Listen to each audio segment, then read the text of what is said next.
What happened at Lincoln University? And why are officials and headlines telling two different stories? Maya brings the community and historical view. Leo unpacks the forensics and contradictions. Stick with us. One dead, others wounded, and digital evidence could change everything. Tonight, we're caught between two narratives, officials urging caution about motive, and headlines calling it a mass shooting. So what really happened at Lincoln University? Here are the verified facts. Late Saturday, just before 9:30 at night, gunfire erupted outside the International Cultural Center during homecoming tailgates and Yardfest. Witnesses described a stampede, people fleeing in all directions, some knocked down or trampled.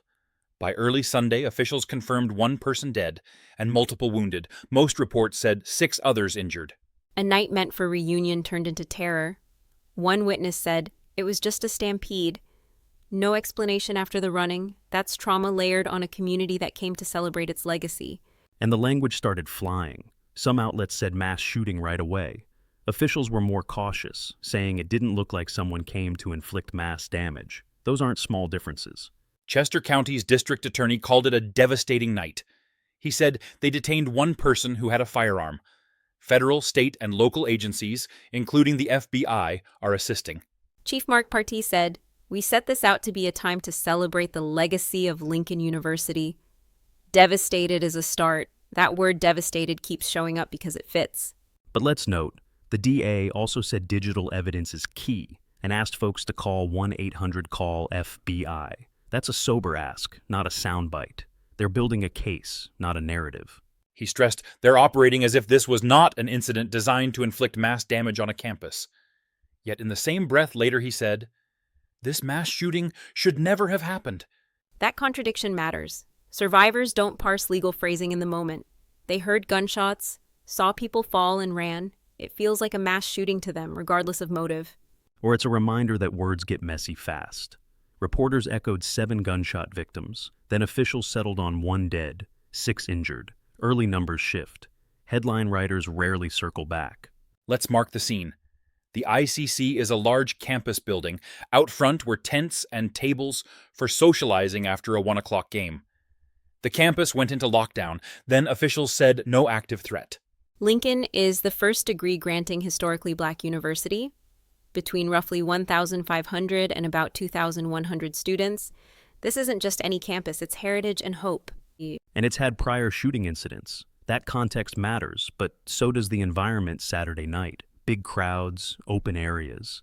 Even the best plan gets stressed when panic erupts. The investigation continues.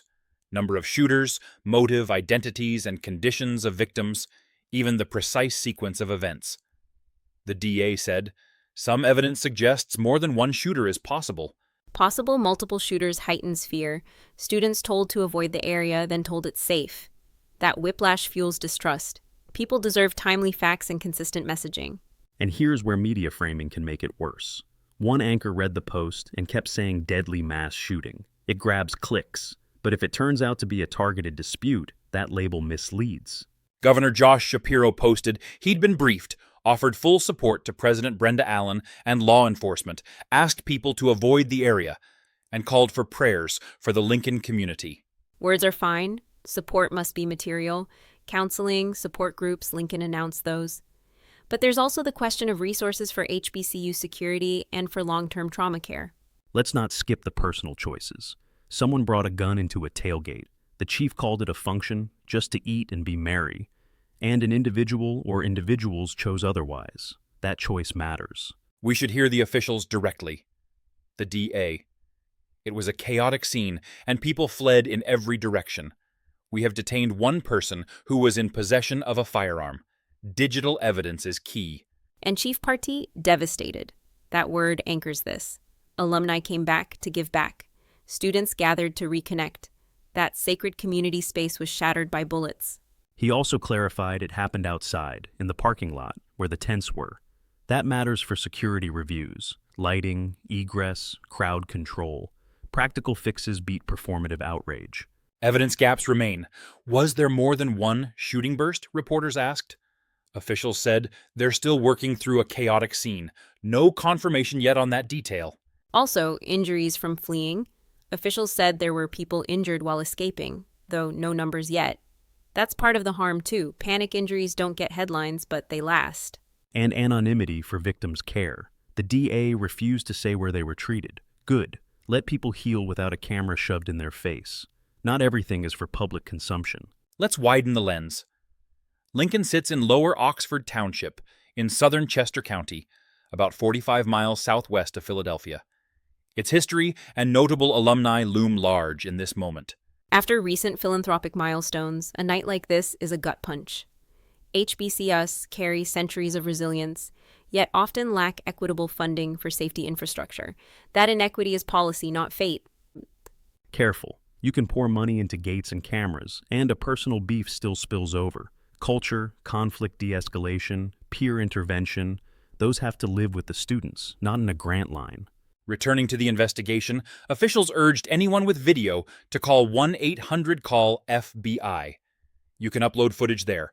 They're processing shell casings, DNA, and interviews in parallel. That's the right ask. But the public needs guardrails. Verify before you share, don't dox, don't spread rumors. Digital evidence can solve crimes or poison a community if misused. And don't outsource judgment to trending posts. The DA said Chester County detectives are leading, not the FBI. Remember that chain when viral accounts claim otherwise. On casualties, early reports ranged. Some said 4 gunshot victims. Later, officials repeated 1 killed, 6 wounded. That evolution is common in breaking news, but it sows confusion. Which is why clarity in language matters. If officials believe it wasn't designed as a mass attack, say that while also naming the harm plainly. Lives were shattered, communities shaken. And the DA's own phrasing slipped. He said mass shooting shouldn't have happened. That's exactly the sort of inconsistency that headlines latch on to. Better to stick to facts until motive is known. Let's talk prevention. What security measures worked and what failed? There were officers nearby. The chief was yards away, yet chaos spread. How do you harden an open tailgate without killing the vibe? You start by resourcing student safety teams, better lighting, clear exit routes, and real-time communication. Not militarizing a campus, but centering community safety over optics. Add peer marshals who can spot a brewing conflict. And yes, screening at the perimeters. It's homecoming, not an airport, but a bag check and visible patrols can deter the worst choices. As for the campus response, Lincoln announced counseling and support groups for students, staff, and alumni. That will matter in the weeks ahead more than any single press conference. And alumni need to show up, not just online.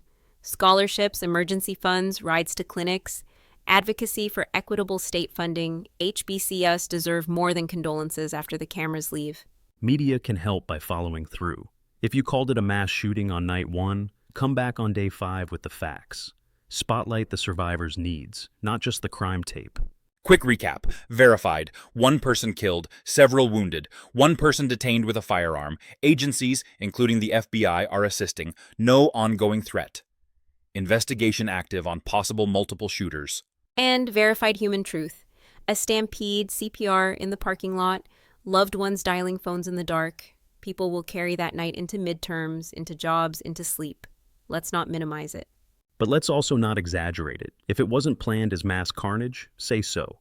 Hold the actual shooters accountable, not the entire institution or the entire town by association. Officials emphasized they'll only release verified information. They asked the public to keep sending tips and videos. The work, the DA said, continues through Sunday and into Monday if need be. One more thing about trust. When language shifts, mass shooting here, not a mass attack there, explain why. Communities can handle nuance. They can't handle spin. And when early posts say 7 victims, and later it's 6+1, pin the correction where people will see it. Don't bury it. Accuracy isn't a footnote. It's the job. Lincoln's legacy is bigger than one awful night. That's why this hurts. It's why the chief's word, devastated, echoes. The university will gather itself, but the record needs to be clear and complete. Policymakers, fund mental health on campus like you do athletics. Fund lights and safe transit like you fund stadiums. Safety is infrastructure, not an afterthought after gunfire. Parents and alumni, ask hard questions about event plans, perimeter checks, and emergency comms. And ask your kids how they resolve conflicts before they escalate. That's prevention you can't legislate. Final recap. We've laid out the official timeline, the contradictions in language, the open questions, and the broader stakes for an HBCU with deep roots and a shaken campus community. As we argued earlier, clarity and care can coexist. Investigate hard, speak plain, deliver support. That's how you rebuild trust after a night like this. And when the facts land, accept them, whether they fit your politics or not. The truth here will come from shell casings, videos, and interviews, not from a trending tag. We'll keep tracking what investigators confirm, number of shooters, motive, and how Lincoln steadies itself. Next time we'll ask, what does safer celebration look like? And who makes it real?